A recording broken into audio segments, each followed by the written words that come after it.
Dr. Blake Scott Ball is our speaker today. He's an associate professor at Huntington College in Montgomery, Alabama. He is very happy that it's not super cold here, that we're having a mild winter, but this is his first time in Minnesota, so please join me in welcoming him here. Thank you. It's very nice to be here with you this afternoon. I appreciate you all coming out. I especially appreciate you turning up the thermostat for my visit this week.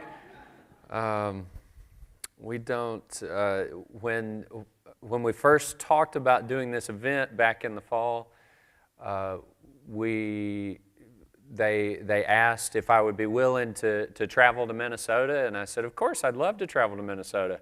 And Jacob said, well, hold on a second. I said, would you be willing to travel to Minnesota in February? I said, well, I'm nervous. So I had to ask some friends who are snowbirds down south. I had to ask them, how in the world do you dress for Minnesota winter? And I got some advice, and then, you know, it didn't turn out so cold, although for Alabama, it's still pretty cold. It's still pretty cold. Well, it's such a delight to be here with you today. I'm going to be, as you can see, talking about the research that went into my book, Charlie Brown's America. And I've subtitled this talk for today, How the Perpetual Loser Became America's Unlikely Hero. People always ask when I get to talk about my book, they ask, how did you end up as a history professor working on a PhD? How did you end up doing a dissertation on Charlie Brown?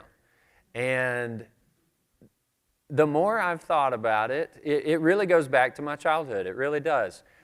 Sunday afternoons, we would go over to my grandmother's house for lunch, and she knew that I loved cartoons and I loved to doodle. In fact, I loved to draw so much that I think some of my grade school teachers wondered if I'd ever make anything of myself.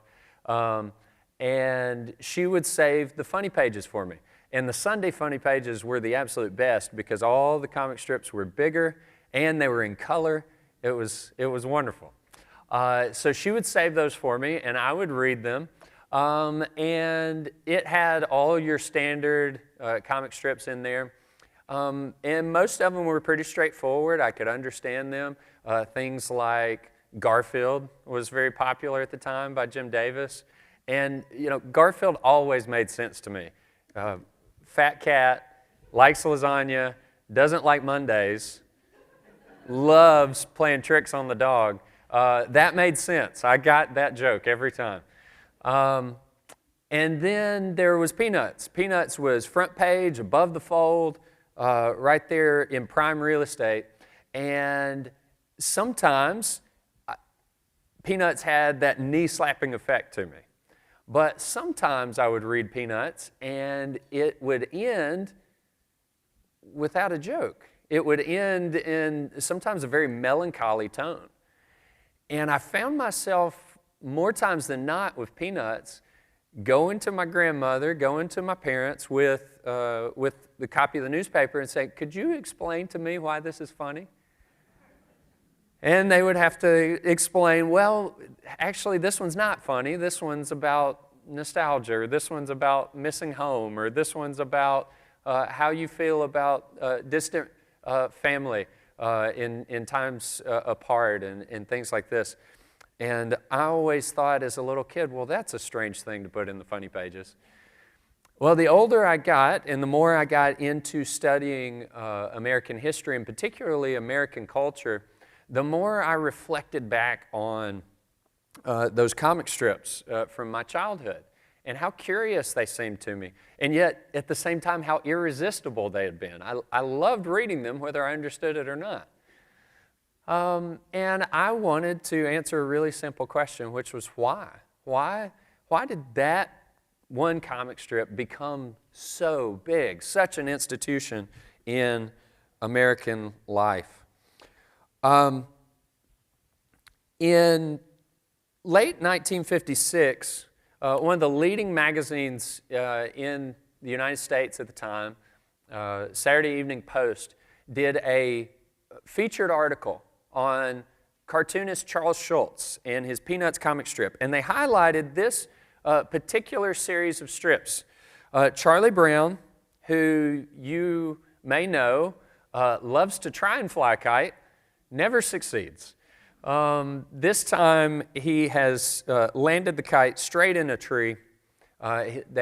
Schulz hadn't quite invented the kite-eating tree as a character yet, but the kite is stuck in the tree, and for 2 weeks straight, day in and day out, the comic strip found Charlie Brown in this exact position with this exact scowl day after day, 14 days straight.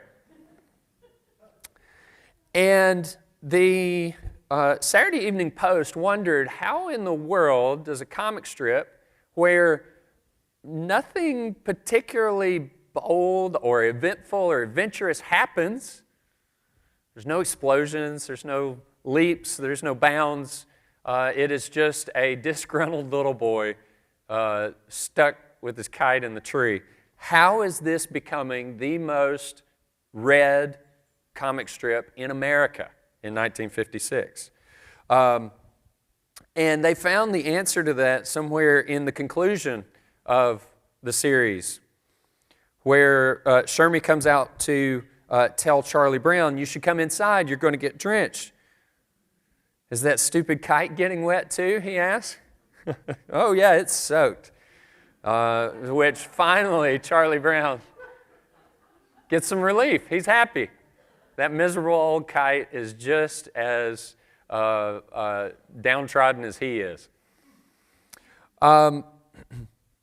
In this, the Saturday Evening Post found that Americans in some way found this strange inspiration, this strange camaraderie with this loser of a character. He's not a Superman. He's not the most powerful. He's not the most successful. In fact, he's oftentimes right the opposite of that.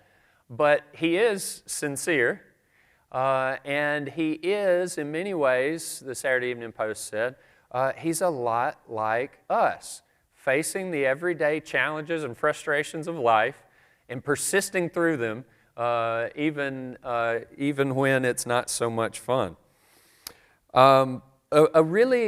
It's a really interesting picture of a country in a time that was trying to project power and stability and might around the world, locked into the Cold War conflict with the Soviet Union.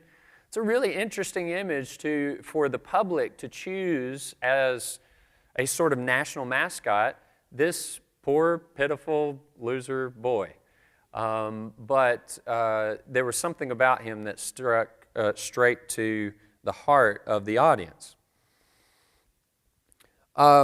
And it was all the work of this man, Charles Monroe Schulz, born right here in St. Paul, Minnesota, grew up, spent the first couple decades of his life before relocating out west. Charles Schulz grew up as an only child, the son of a barber who had a shop right here in Minnesota. After high school, when the shop, they moved to a more prime corner location, Schulz and the family moved upstairs in an apartment above the barbershop. He went to art school in Minneapolis. He started in the correspondence program, but he started in the correspondence program because he said he was too nervous to go and meet his professors in person. He didn't want to face that kind of rejection. But it turned out he was actually pretty good at the artwork. He had been copying artwork his whole life, had always loved the comic strips. And as his confidence grew, he leaned into this idea of doing art. There is elementary school Charles Schulz, His family called him Sparky after the horse in Barney Google was a comic strip of the 1920s. The horse was named Sparkplug, and so the family called him Sparky. And little Sparky was actually a very good student. He was actually ahead of his class in early elementary school, and the school made an interesting choice. They decided that he should be accelerated in his grades, but they moved him not 1 but 2 grades ahead in school. And it's at that point that Charles Schulz increasingly became disenchanted with school and study. He was 2 years younger and smaller than everyone else, and found school increasingly frustrating, and so drawing became his refuge. Here on the right, we have an image of Charles Schulz with his dog when he was in high school. The dog's name, maybe it looks a little familiar. It's not a beagle, but definitely a familiar color pattern. And this dog was named Spike. And Spike got Charles Schulz his very first publication, which was, it got him a spot in the Ripley's Believe It or Not magazine, because Spike was, as you see here, he was a very unique dog. If you can't tell in the picture, he's drinking a Coca-Cola. And he did all sorts of tricks and had a whole lot of personality and could follow complex commands. And it was interesting enough that Ripley's Believe It or Not published Charles Schulz's story.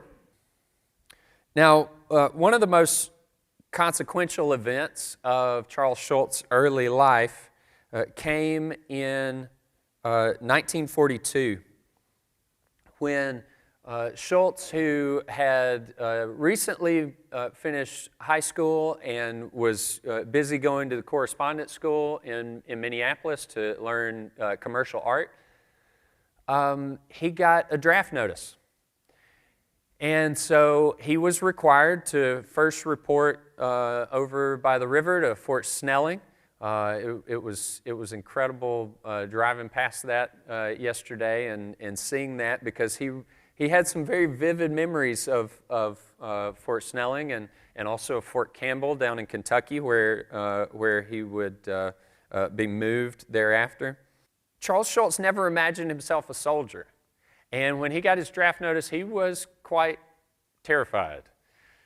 He was an only child. He'd never traveled far from Minnesota, except for a few family vacations down to Needles, California, to visit some relatives.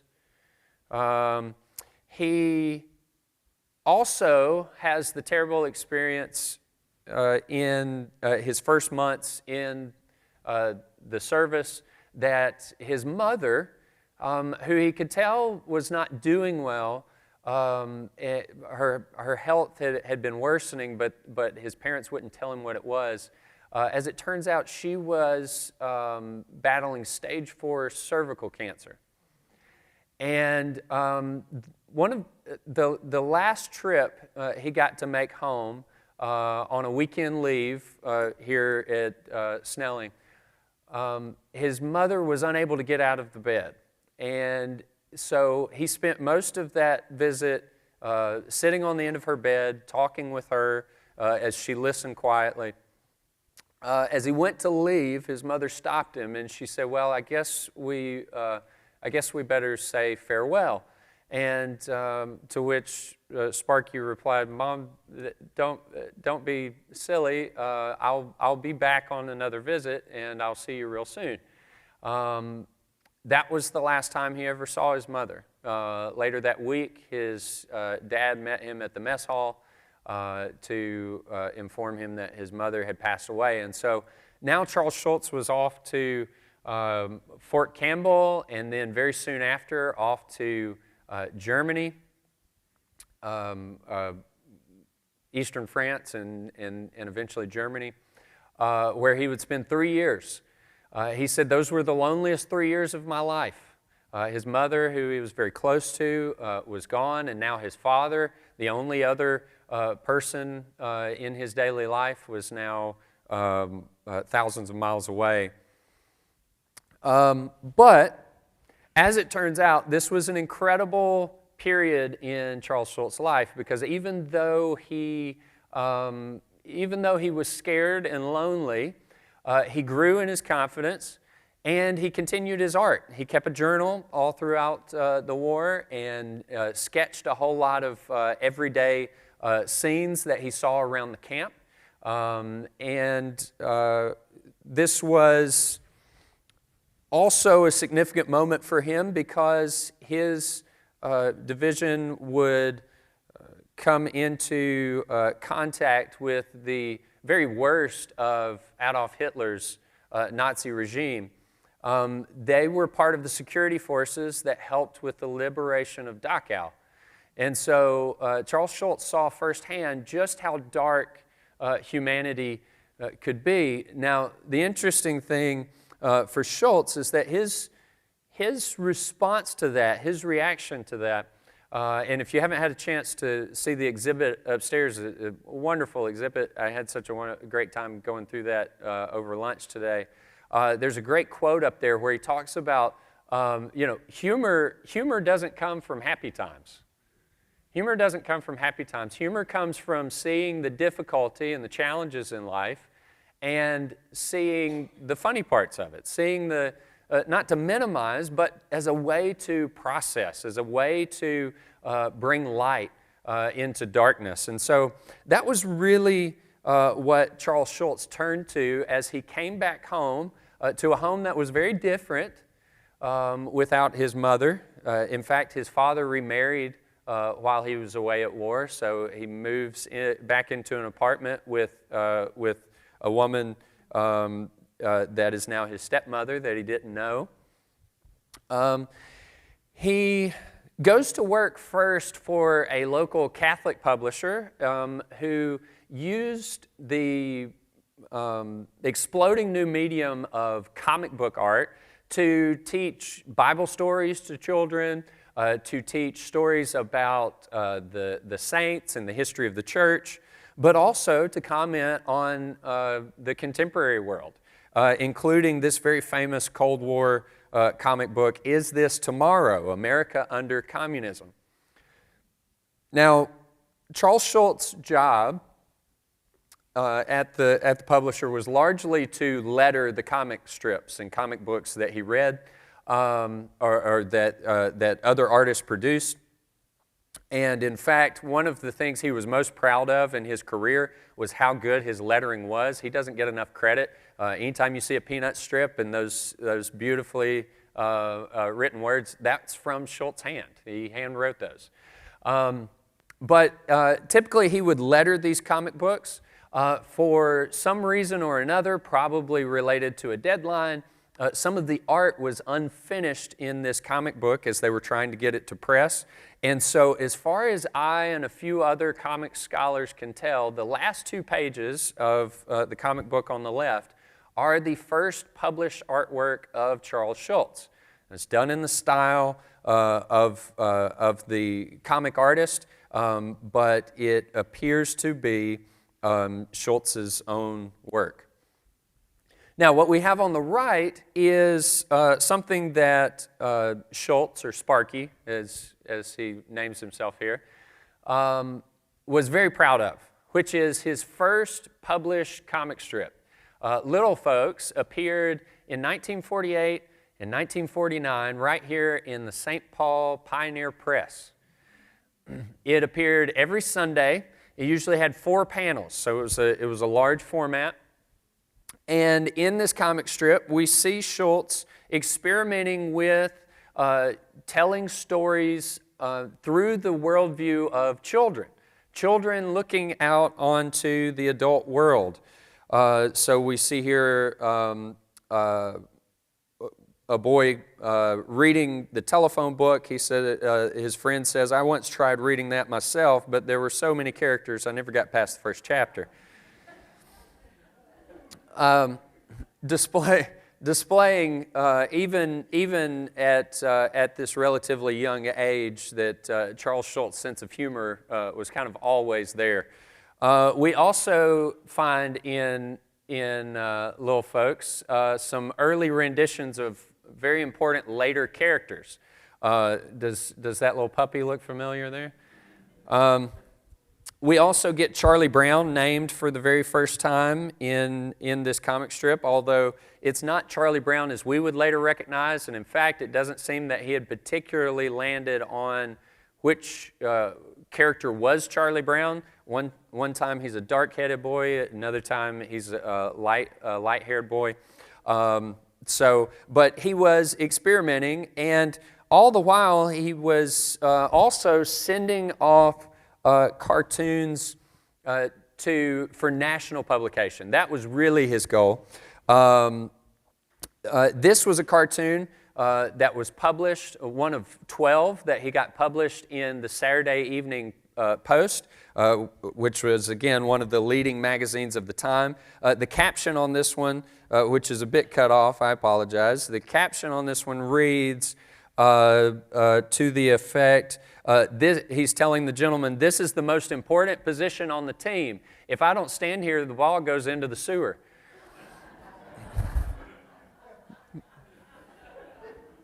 So Schulz was finding success with these small characters who saw the adult world from a very innocent, very sincere, and very funny point of view. Schulz was so inspired by the success of getting published in one of the biggest magazines in the country, not once, but 12 times, that he went back to his editor at the Pioneer Press, and he demanded a raise and to go to a daily format. He wanted to be in the newspaper every day. The editor told him there was no possible way that would happen. They didn't have the budget for more cartoons. And finding an unusual confidence for such a shy man, Charles Schulz said, "Well, if you can't give me the deal I'm asking for, I may just have to take my artwork somewhere else." To which the editor replied, "Good luck," and let Charles Schulz go. But that didn't stop Charles Schulz. He continued, he was tenacious. Despite rejection after rejection, he continued reworking his artwork and sending it to new potential publishers. His dream was to have a nationally syndicated comic strip. And that's what he accomplished in October of 1950. Here we have the very first Peanuts comic strip published by United Features Syndicate. Good old Charlie Brown. Yes, sir, good old Charlie Brown. How I hate him. A local minister here in the Twin Cities area wrote to the Minneapolis Star to say, in response to this cartoon, don't we have enough meanness and bitterness in the world? We don't need it in the funny pages too. But what that minister saw as meanness or bitterness in the funny pages, a lot of the reading audience saw as a really unique, unexpected, offbeat sense of humor about the challenges and realities of life, like the challenges even as children of negotiating various social contexts. Peanuts would premiere that first week in just 7 newspapers in the country. And it was slow growing over the first couple of years, but as it grew, it got a reputation as a sort of new wave of popular humor. In fact, in 1957, Charles Schulz would win an award with the Students' Union at Princeton University, who called him, well, they gave him an award for the greatest cartoonist in America, and they also called him the America's greatest beatnik artist, which Charles Schulz, who had a crew cut for much of the rest of his life, did not understand at all. Didn't know what they were talking about. But Schulz had a way of connecting his characters to the events going on in the world. For example, June 1954, here we see Charlie Brown playing H-bomb test with none other than Lucy Van Pelt, who had the vocal cords to pull it off. At this same time, just pages over in the local newspapers that were running these strips, the United States and the Soviet Union were engaged in their own version of playing H-bomb test as they tried to outdo one another in flexing their geopolitical muscles through nuclear might. And Schulz would incorporate these themes in real life into the strip because these were the things that children of the time were growing up with. And he wondered what would that look like through, what does such a mad world look like through the eyes of children? Now, Peanuts grew tremendously in popularity throughout the 1950s. By the early 60s, Schulz had been voted not once but twice as the National Cartoonist Society's best cartoonist in America. He was the first two-time winner in the society's history, which included some really notable American artists. But of course, the thing that really brings Charlie Brown to the national stage, to that kind of Mickey Mouse echelon of American pop culture, is his introduction on television. He first appeared in animation on television in ads for the Ford Falcon. Yeah, some folks remember that one, which is great. The Ford Falcon was Ford Motor Company's first attempt at a economy-size car. Of course, if you see them in person versus what the Europeans thought of as economy size, well, that's a bit of interpretive liberty there on that term. But Peanuts makes its real leap into television in 1965 with the Charlie Brown Christmas special. Now, the Charlie Brown Christmas special almost didn't come into existence. In fact, it wasn't even Charles Schulz's idea. In the early 60s, Schulz had come across a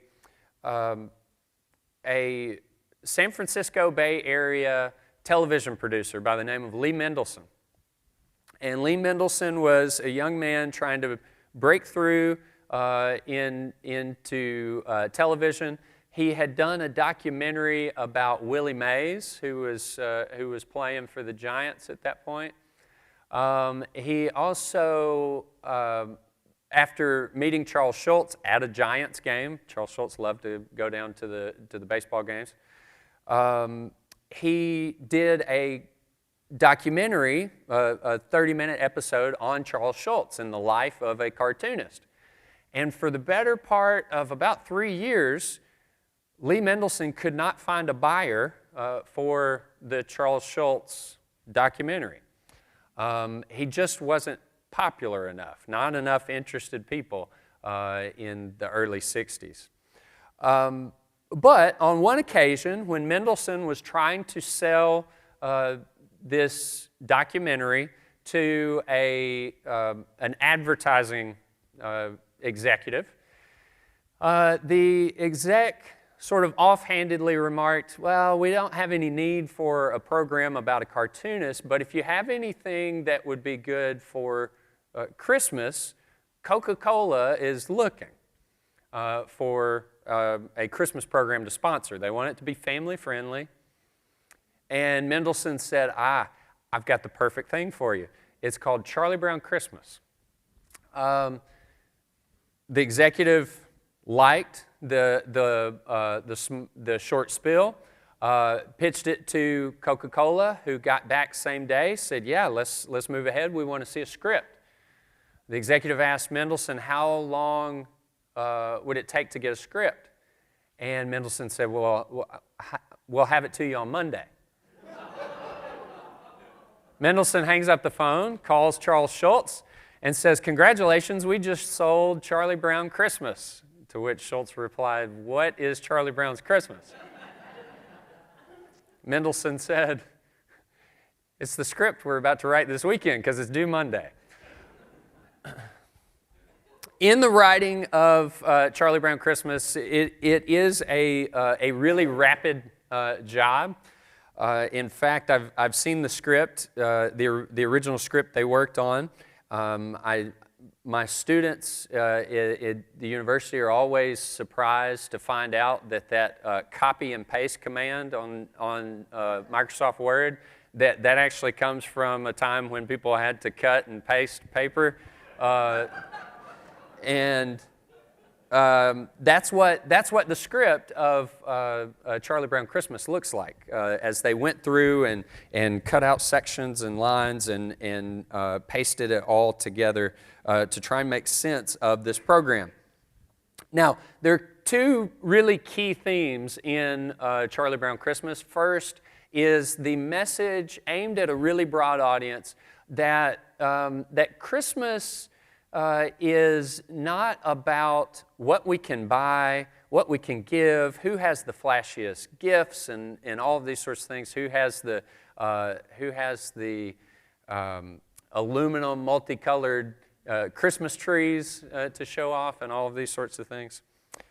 That was one message, and that message was extremely successful in both with the producers and the CBS executives who were going to air this on television, and eventually with the audience as well. But there was a second message of Charlie Brown Christmas, which was a more particular message, and that is the message that we get in the final act when Charlie Brown, in frustration as he can't get everyone to stop doing their strange dances and focus on the Christmas play, he says, can anybody tell me what Christmas is really about? And Linus says, I can, Charlie Brown. And he walks out to the center of the stage in a single spotlight, and he recites Luke chapter 2 and the nativity of Jesus of Nazareth. And both the television producers and the CBS executives were very troubled by this message because broadcast television at that point, there's 3 networks. You want to hit the broadest possible viewership you can. And when you get into areas of religion, they feared, you get into sectarian differences, denominational differences. What will the Catholics think about this? What will the Baptists or the Presbyterians think about this? They were very troubled, and in fact, several people involved tried to dissuade Schulz from including that scene in the program. But Schulz was insistent.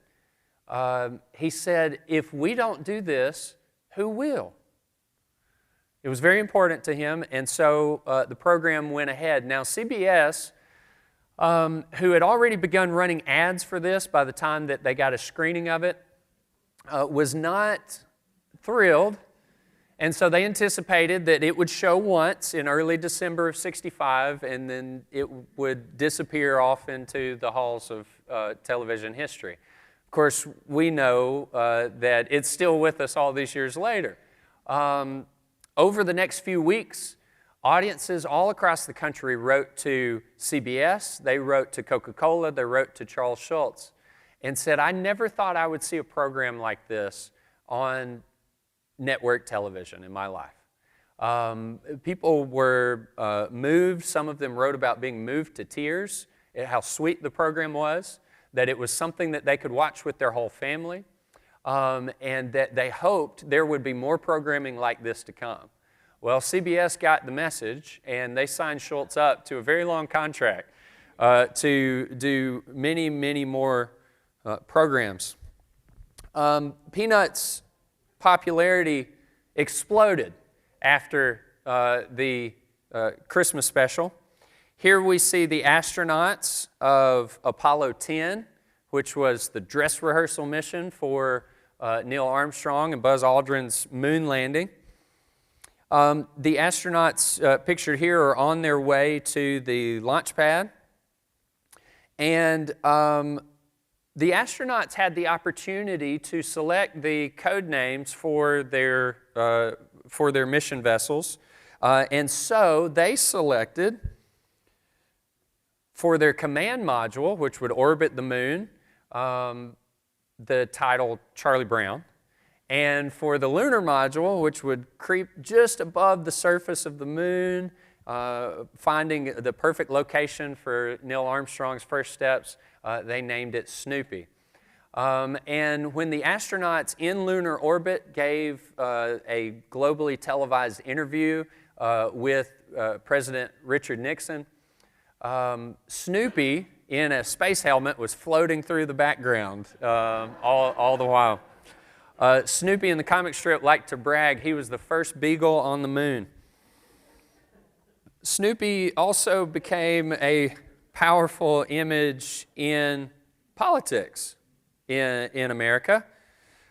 Here, a group of children in Milwaukee, Wisconsin are campaigning around their neighborhood, vote for Snoopy, Snoopy for president, in the summer before the election of 1972, which faced off incumbent President Richard Nixon with Democrat George McGovern. The children, though, weren't the only ones who resonated with this message of Snoopy for president. In fact, one of the most popular bumper stickers of 1972 was the Snoopy for President bumper sticker. It was so ubiquitous, in fact, that the writer John Updike, in one of his published articles from that year, commented upon the commonness of this image. And while there was humor in this, it was also a sort of it was a restrained comment on dissatisfaction with the two leading options for president at the time. A bit like voters in Nevada last week, if you saw it, where in their primary they voted none of the above for GOP candidate.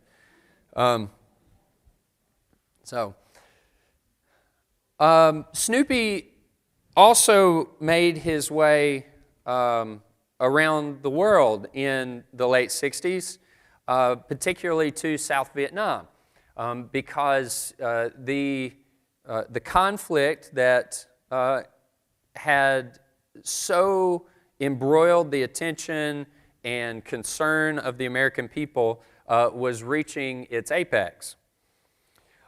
Here we see Snoopy as the flying ace, and we see I'm going home, and this phrase short.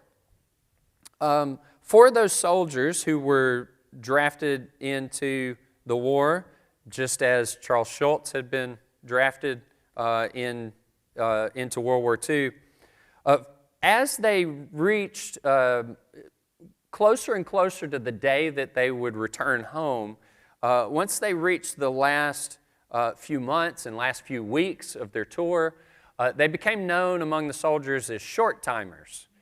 They were short-timers, and in many cases, Snoopy, particularly Snoopy as the Flying Ace, became the symbol of the short-timers. You see this in various publications and on various badges and things that the soldiers would create.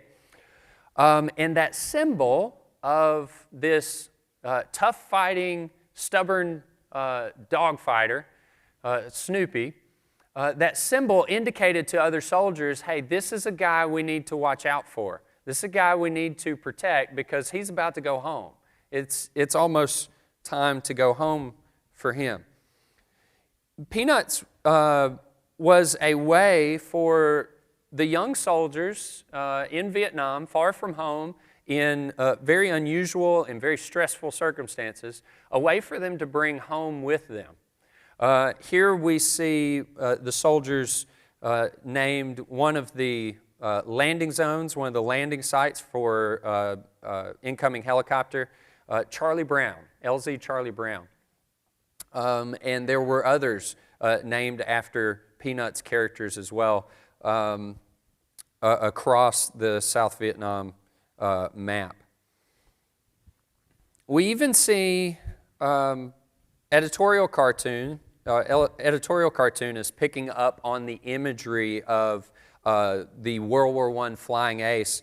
Here, the acclaimed editorial cartoonist Herb Locke of the Washington Post uses Snoopy as a sort of stand-in for the militaristic drumbeat among, as he calls them, bomb-happy generals. Seems almost like something out of a Stanley Kubrick film or something like this, depicting the Flying Ace as the sort of leading edge of American militarism in the world. A lot of fans wrote to Charles Schulz when they saw this in the national newspapers, and they were very upset. They were not happy. They felt this misrepresented the spirit of Snoopy and misrepresented the intentions of Charles Schulz. But it would be far from the last time that someone took their own inspiration from Peanuts. The Flying Ace is an important character in the late 1960s because it became the most popular image from Peanuts in this period. This strip appears in 1966, and as you can see from that panel down in the bottom right-hand corner, increasingly as Snoopy goes deeper and deeper into this fight in his imagination, it becomes more and more visual in the comic strips. The first time he appears as the Flying Ace, he just narrates the whole thing, right? It's all taking place in his mind. But increasingly, the audience was brought in to see what he was seeing in his mind.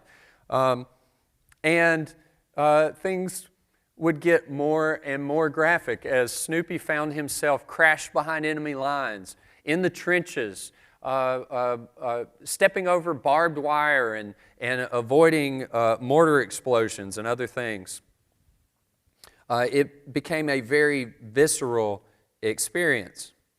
In 1967, as newspapers were reporting in this same month that President Lyndon Johnson and his administration was trying to negotiate the release of American POWs from Vietnam, Snoopy himself became a prisoner of war. And so you can see the ways that Charles Schulz is not necessarily commenting one way or the other about what's going on in the world, but he is influenced by the times in which he's writing. And it is connecting with his audience because it's connecting with the same concerns they have, the same fears and anxieties in their world. In 1968, as the war in Vietnam reached its height, Peanuts made its first appearance in the Macy's Day Parade on Thanksgiving.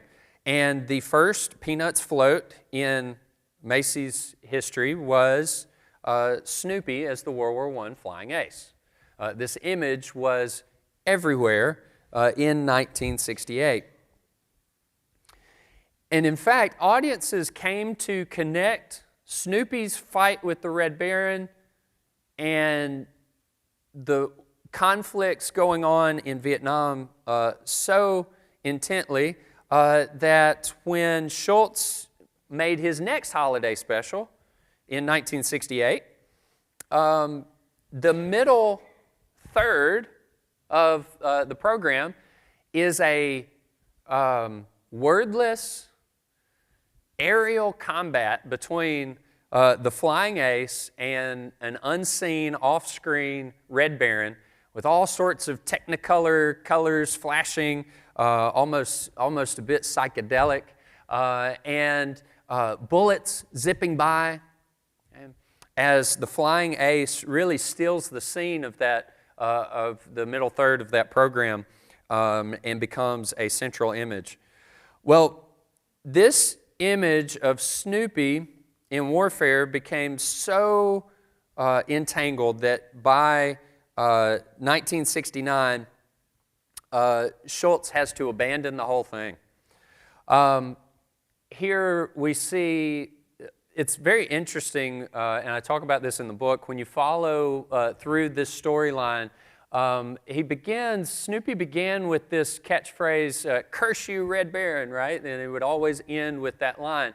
But as the war turned south in Vietnam, increasingly Snoopy starts using a new line, curse this stupid war, which drew comment from audiences and from the press, and Schulz would do his best to distance from that. What we see in this strip in particular in 1969 is that by the last panels, Snoopy is considering the fact that this might be his final mission, that he might not make it back home after this one, in which case he decides, forget it.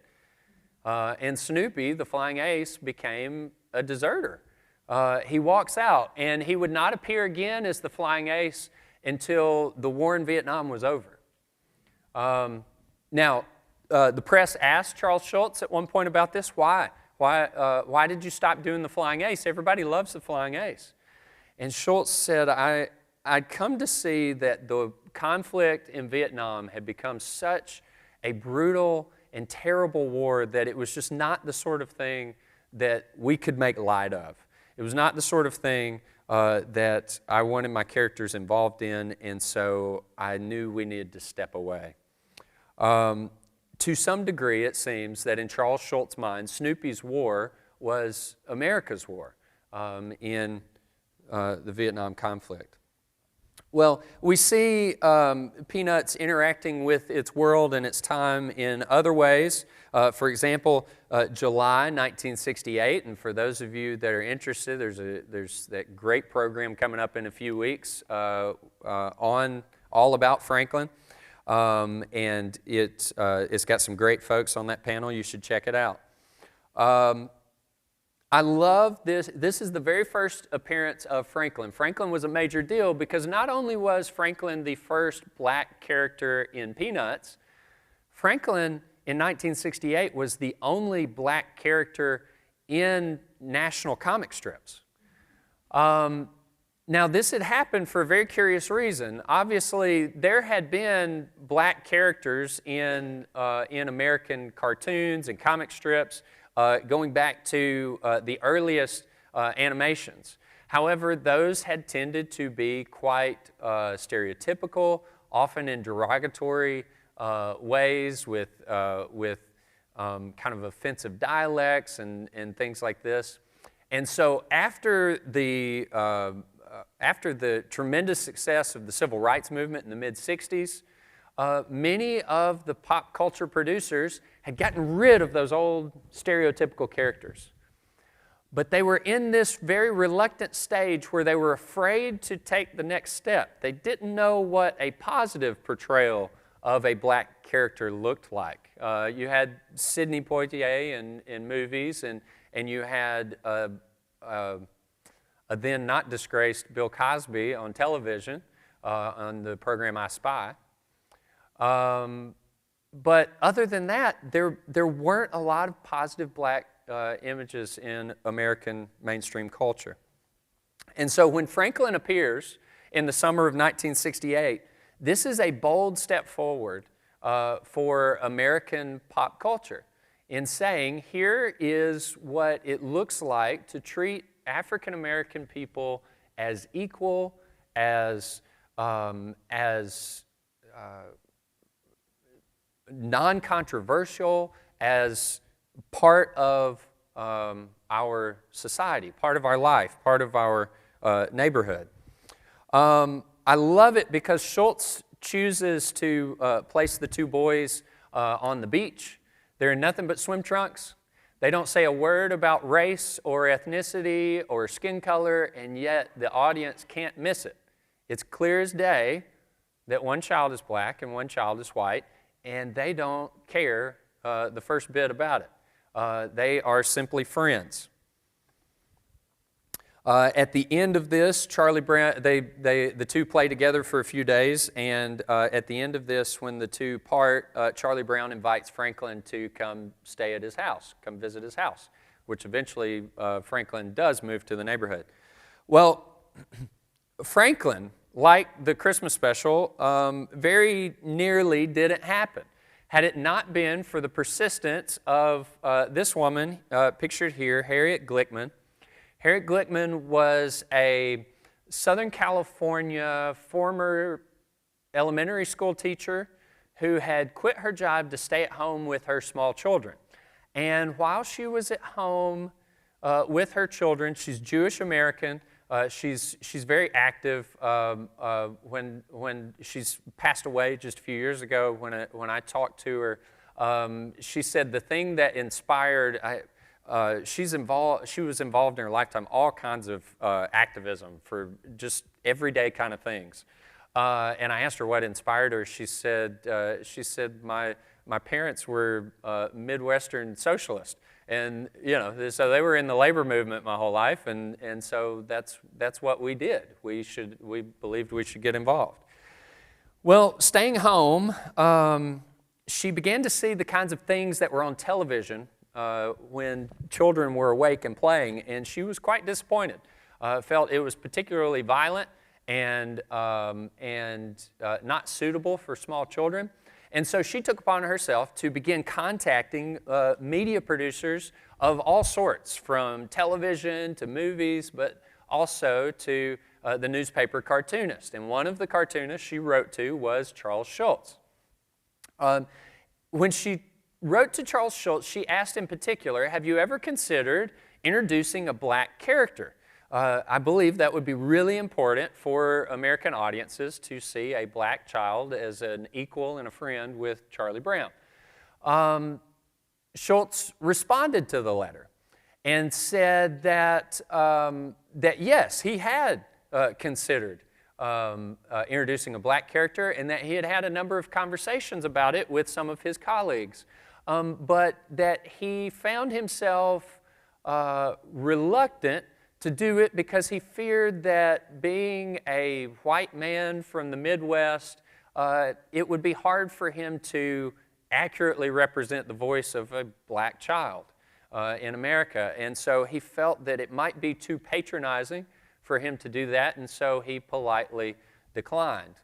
Well, Harriet Glickman was the type of person that once she got a foot in the door, she was not going to take no for an answer. So she continued to write, and she responded to Schulz and said, I'm glad to hear that you have considered this.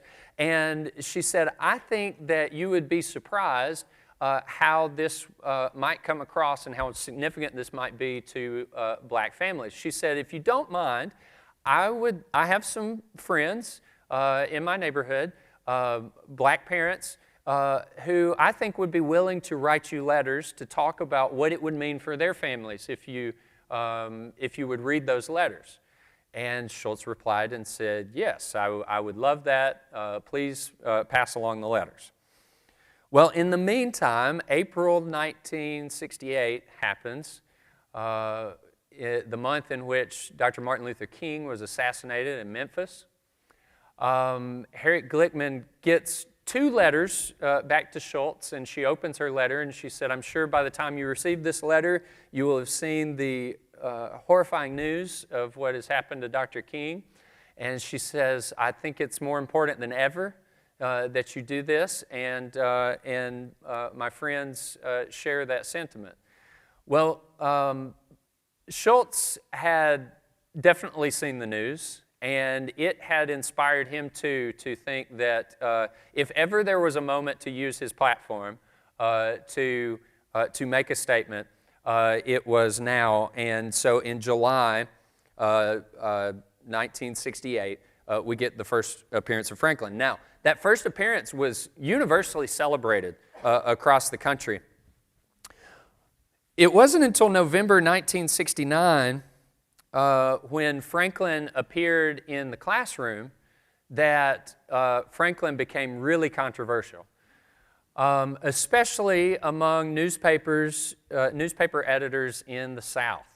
I've found letters from Alabama, Mississippi, Louisiana, from newspaper editors who wrote to Schulz and the syndicate and said, we are in the midst of a school integration crisis in the southern states, and we believe it is insensitive to our readers to make light of this in the funny pages. And so from here on out, those editors said, we will remove any comic strips that show the black child in the classroom with white children. The syndicate reached out to Charles Schulz in an effort to find maybe a diplomatic, you might say, way of dealing with this. They asked Schulz if there was some way that he could avoid the classroom scenes altogether to prevent further controversy. Charles Schulz said it was one of the most heated telephone conversations he ever had, in which he very clearly told his editor, who he'd worked with for 2 decades by that point, either you publish the strips the way I write them, or I will take my contract somewhere else. And that was the end of the story. Franklin became a normal, uncontroversial member of the white classroom, and it didn't require picket lines, it didn't require protest. It was, in the world of Peanuts, a world of unity and friendship. Not exactly the world that Americans found themselves living in, one that Charles Schulz believed we should aspire to. Well, moving on ahead, there's much more in my book, and I wanted to save time for questions, but I will just point out some ways even in recent years. Charles Schulz passed away in February of 2000. It's been hard to believe, it's been nearly a quarter century since his passing now. And in that time, Peanuts, the comic strip, is no longer, new comic strips are no longer published. They can reprint the old ones, but Schulz did not allow anyone to work on the comic strip other than himself. And yet, Peanuts has not vanished, has not gone the way of Tarzan or Buck Rogers. Peanuts is very much alive in our culture. Here we see particularly the motifs of Peanuts reappearing in ways that have become sort of shorthand in our culture for expressing different ideas. Here we have complaints, concerns about the Trump tax cuts in 2017 and about how it might be a unfair deal. Or this image from 2013, in response to school shootings. Again, when we see the motif of the security blanket, a word which the Oxford English Dictionary credits Charles Schulz for giving us our modern definition, we instantly get the sobering message of this editorial cartoon through the symbolism of Schulz peanuts. And finally here, from the spring of 2021, where Lucy is that annoying, nagging COVID virus, and the football is the question of whether or not to reopen, whether or not it's safe to reopen, and of course Charlie Brown is trying his best to figure that out. And these are just a few examples among a whole myriad of ways that Peanuts is still incredibly alive and speaking not just to those of us who were alive when Schulz was still working, but to new generations. Snoopy is among Gen Z. Snoopy is as famous as he's been in years.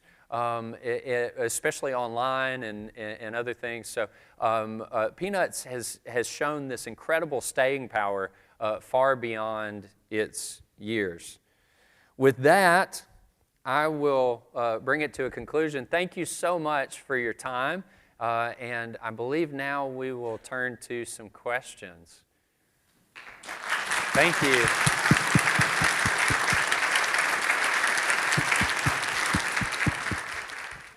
I too went up to the exhibit before coming here, and in the part about Franklin, there's a transcription of an interview that Charles Schulz gave in 1999, and he said the appearance of Franklin was not political.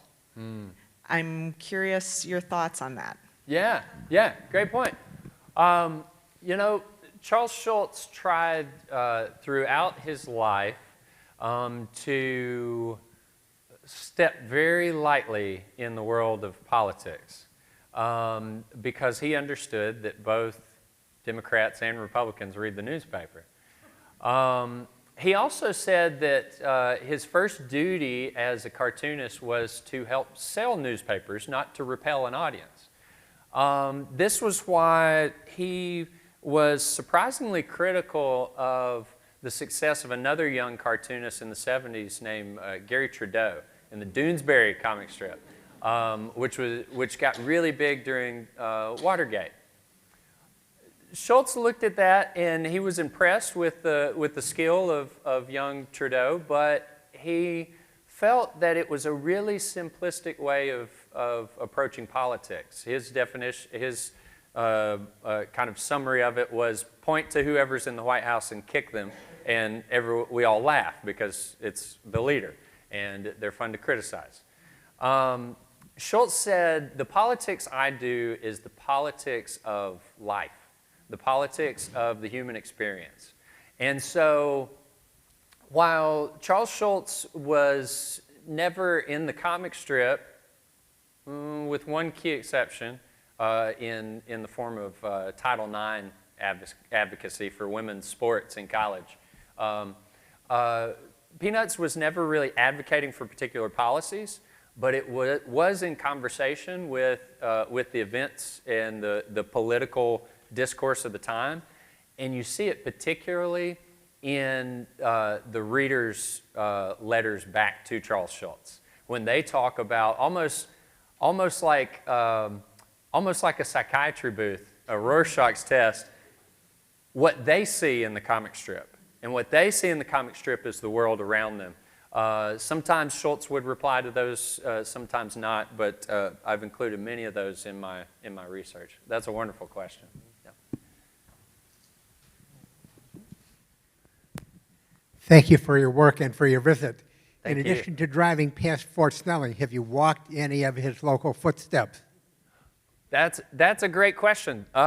So that is part of my plan for this afternoon. I've got some time this afternoon, and I've been studying the map, and I am going to go trailblazing. So, but it is wonderful to be here. It's such a beautiful location.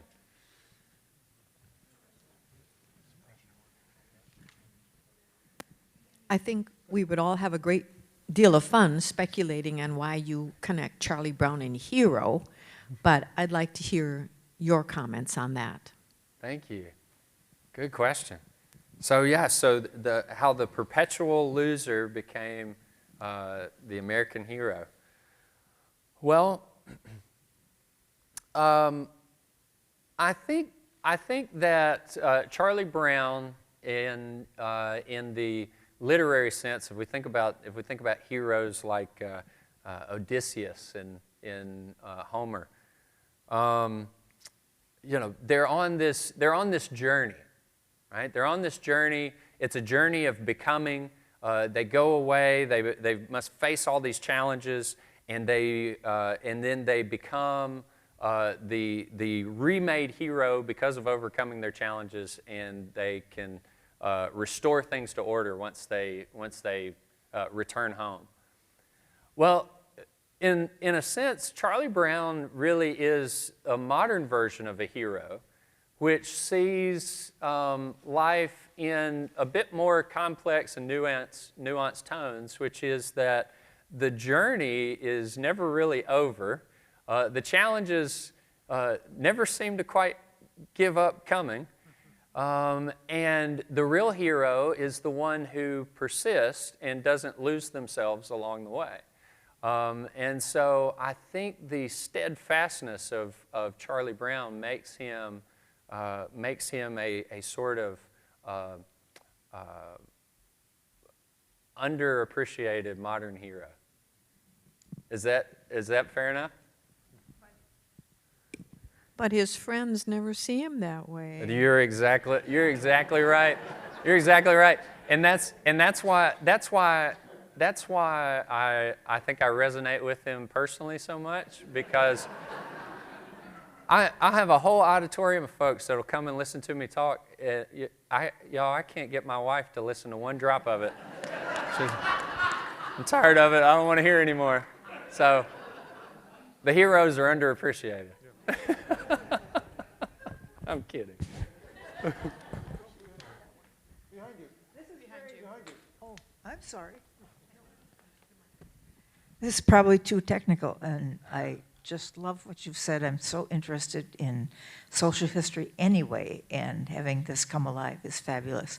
How do the copyright issues of the characters' appearances affect what new cartoons are produced with those images? Yes. Oh, wonderful question. Wonderful question. This is a real challenge in American art. Most recently, you may have seen the headline news that the original appearance of Mickey Mouse in Steamboat Willie had become or public domain. So this is a really important question in the area of commercial art. Just a couple of elements of that I'll comment on. First off, Charles Schulz was the only person to write, draw, ink, and letter Peanuts for 50 years. That was highly unusual in the field.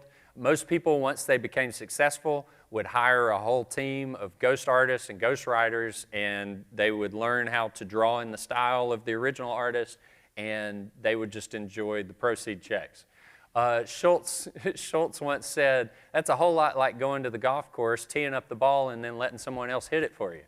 It takes all the fun out of it. So he insisted that the comic strip was his work, singularly. And so when he died, the comic strip was over. There have been no new comic strips of Peanuts.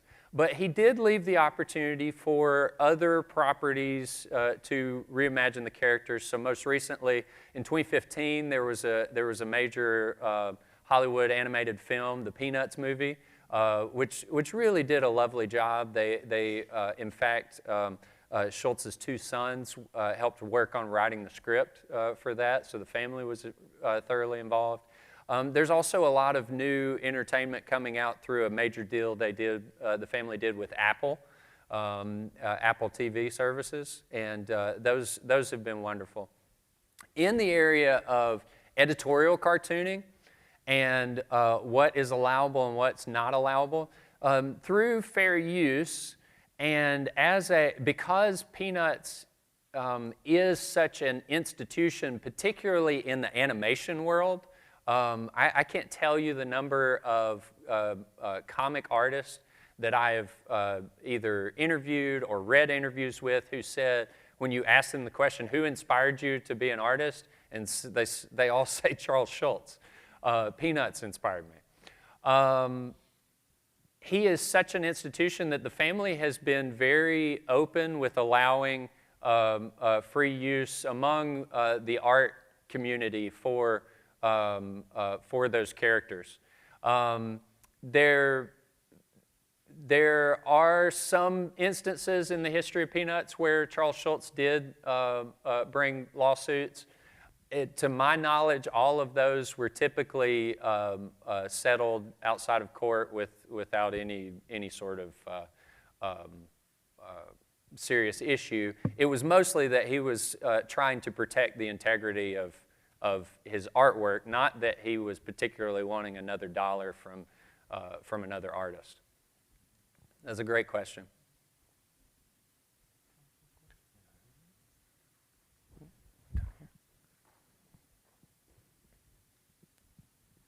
Some comic strips actually purposely end the comic strip. I can't remember Calvin Hobbes and the one with the penguin whose name I can't remember. Did Schulz know he was dying, and was it a very conscious decision not to have him graduate to junior high? That is an excellent question, and it's one that Charles Schulz in his final interview was pondering that himself. He found out Charles Schulz hated two things as an adult. He hated flying, and he hated going to the doctor. And he got to the point in the summer of '99 where he was having some tremendous pains in his stomach, and finally, Jeannie, his wife, convinced him to go to the doctor. He went to the doctor. They found stage 4 colon cancer. It was at that point that he announced to the world that he would be bringing Peanuts to an end over the next 6 months. In the fall, he had a stroke. He had had a stroke in the late 80s. He had a second stroke in the fall. This second stroke was even more severe than the first one. I don't know, again, this is a bit technical, but you may notice if you look at Peanuts' artwork after 1989, his line changed. He was always these very smooth, beautiful lines, but it gets this shakiness to it. That was from results of the stroke, lasting results of the stroke. He reinvented his art line to incorporate the trimmer he was left with. Well, when he had this stroke in the fall of '99, it became incredibly difficult for him to continue doing his work. Now, he persisted. He continued to do the work. One of the things that they did is they went ahead and they ended the daily strip, and they went to just Sundays because that gave him more lead time to get those final strips out. In his last interview, he sat down with one of his favorite Peanuts fan. He sat down with Al Roker of NBC. And it is, if you've never seen this interview, the first time I watched it, I cried like a baby. I mean, it is because you see and you hear in Charles Schulz's voice as he's in some moments fighting to get the words to come out in the right order. You hear in his voice how badly he hates that he has to quit. It's not a man who is afraid of dying. It's a man who hates that his life's work has come to an end. And one of the last things that he says in that interview is he begins to cry, and he says, "Poor Charlie Brown," he said, "I never even let the kid kick the football." And you could tell that he was still struggling with the thought of maybe I should have. Maybe that's how it should have ended. But I love the beauty of that final comic strip, which included a letter from Schulz to his fans. But the opening 2 panels, Charlie Brown receives a telephone call, and he says, no, he's out right now. I believe he's writing. And it cuts to Snoopy sitting on top of the doghouse typing Charles Schulz's final letter. Charles Schulz died the morning that final strip ran. So it really was, at the end of Peanuts, really was the end of Schulz. Yeah. Well, on that bittersweet note, perhaps that's a good way to wrap up. Safe journeys, and be well, and I hope you get to kick the football. Thank you.